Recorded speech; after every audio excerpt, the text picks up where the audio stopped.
Samsung has just unveiled the new S22, S22 Plus, and the S22 Ultra, and most of you probably have the two following questions. Number 1, should I upgrade from my current phone? And number 2, if I do upgrade, which S22 model provides me with the most value? The biggest difference between these phones, and also the main reason to consider upgrading from your current phone, is the camera.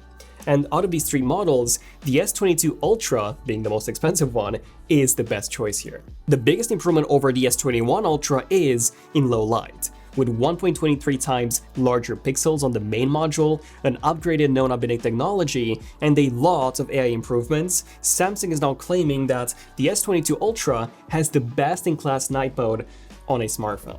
Samsung has also made some massive improvements when it comes to low-light video.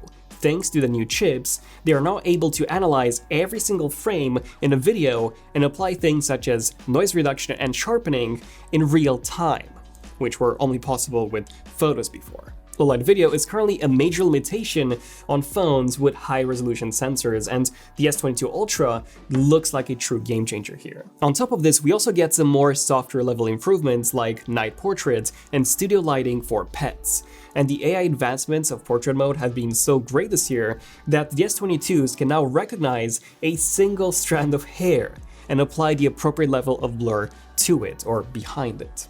But okay, should you upgrade to the S22 Ultra? Well, if you're coming from the S21 Ultra, I would say no, unless you really need those night mode improvements. But if you're coming from any other phone and the camera is the most important thing for you, then the S22 Ultra is 100% worth the upgrade. The biggest reason for this being that 10x optical zoom, which was just mind-blowing on the S21 Ultra. Like, I could zoom in massively and see street signs and other details that were not visible at all with my naked eye. The S22 Ultra is also the only S22 model that supports the Expert RAW app, an app that allows you to take 16-bit RAW photos that preserve far more details for when you want to edit them. But this doesn't mean that the S22 and S22 Plus are bad choices either. They both feature an identical camera system, with the biggest improvement being the main module, which is now a 50-megapixel sensor as opposed to the 12-megapixel that Samsung has been using for many years now. Now, Samsung did actually have a high-resolution sensor on the non-Ultra models of the S21 and the S20, but that was actually the zoom module. Now we have a 10x megapixel zoom module, but with 3x optical zoom, which means that the clarity of your zoom would be far better. Still not quite as good as on the Ultra with 10x, but definitely an improvement over what we had before.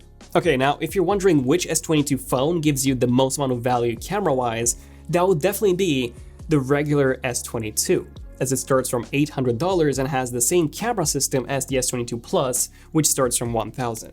The only major downside over the Ultra is the lack of 10x optical zoom, but the fact that you already have 3x and also that super high-res 50-megapixel main module that can still achieve some very impressive results, including 8K video, makes paying $400 extra for the Ultra seem a little less justified. Now, when it comes to features, there's not much new here. There's Wi-Fi 6E, just not on the regular S22. There's also this pretty cool auto-framing feature where the phone can seamlessly switch between all three camera modules to keep the subject or subjects in the center of the frame. There's Corning Gorilla Glass Victus Plus on all three models, front and back, for enhanced durability, and the frame is also made out of armor aluminum for even more drop resistance. We have Vision Booster, which automatically detects when a phone is outdoors and adjusts the contrast and saturation of the display in order to make it more visible. We also have an even more secure version of Samsung Knox that can store some of your valuable information on a hardware-level secure enclave. However, I wouldn't really say that these features are major reasons to get an S22.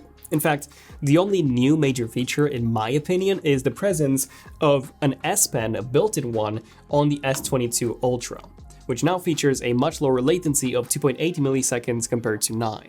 I'm not a massive S Pen user myself, but I've actually found myself using it the most on the Note 20 Ultra, just because it was built into the device. Then we also have 45-watt fast charging on the S22 Plus and the S22 Ultra, this combined with the largest battery at 5,000 milliamps, as well as an improved LTPO panel that gives you a dynamic refresh rate from 120Hz all the way down to 1Hz, makes the S22 Ultra the longest lasting S22 phone. But should you upgrade because of these features? Well, unless you need the S Pen, or you have a fairly old phone with a very poor battery life and slow charging, I would say no. as keep in mind, while you do get that super fast 45-watt charging on the Plus and the Ultra, you will need to buy that charger separately. If you really care about fast charging, I do think that you should go with a OnePlus phone instead, as the 9 Pro, for example, can fully charge in just 29 minutes. But if you do need all the bells and whistles in a phone, then sure, the S22 Ultra is the one to go for. However, if you care about maximizing the value in terms of features and what you get, then I would say the S22 Plus is the best choice here. As aside from the S Pen and the 10x optical zoom, it comes with most of the things that the S22 Ultra comes with.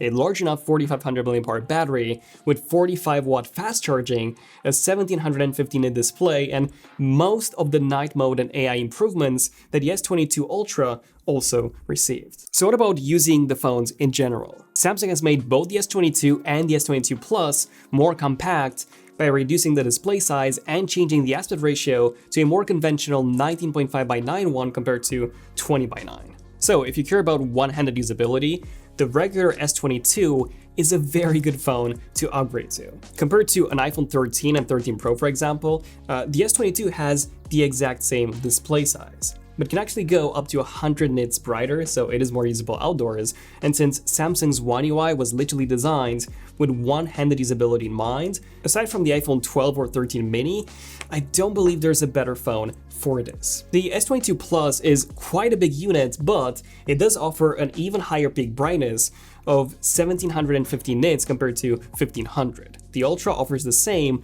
but with an even bigger 6.8-inch display compared to 6.6. as well as a higher resolution of Quad HD Plus compared to Full HD Plus. There's no denying that the S22 Ultra now has the best display on a smartphone, the closest competitor being of course the Z Fold 3. If you're coming from an iPhone Pro Max model, I've actually found the bigger S22 Ultra to be more comfortable thanks to its more rounded frame. The S22 and S22 Plus have a flat frame and also a flat display, if you prefer that. I should also mention that the only spec difference between these three models is the extra storage on the S22 Ultra, as well as 12GB of RAM as opposed to 8 on the 256GB and higher end models. If you're coming from an older phone, the biggest performance difference that you'll notice is really in terms of that 120Hz display, as even the S20 from 2 years ago is still perfectly usable and fast enough for any everyday task. Overall, when it comes to upgrading to the S22 line, if you have an S21 Ultra, just don't bother. But if you have anything older than that, or maybe even an iPhone or a different Android phone, then there are plenty of reasons to consider getting an S22. Get the Ultra for that impressive 10x optical zoom and the S Pen, get the S22 for that super compact form factor, high-end specs and an $800 price point, and get the S22 Plus if you want to get some of the features of the S22 Ultra, such as the high peak brightness display and 45-watt fast charging for $200 less. Let me know in the comments which one would you guys pick, and definitely subscribe for more S22 related videos coming very, very soon. I'm Daniel, this has been Zen of Tech, and I'll see you guys in the next one. Zen of Tech, signing out. Cheers.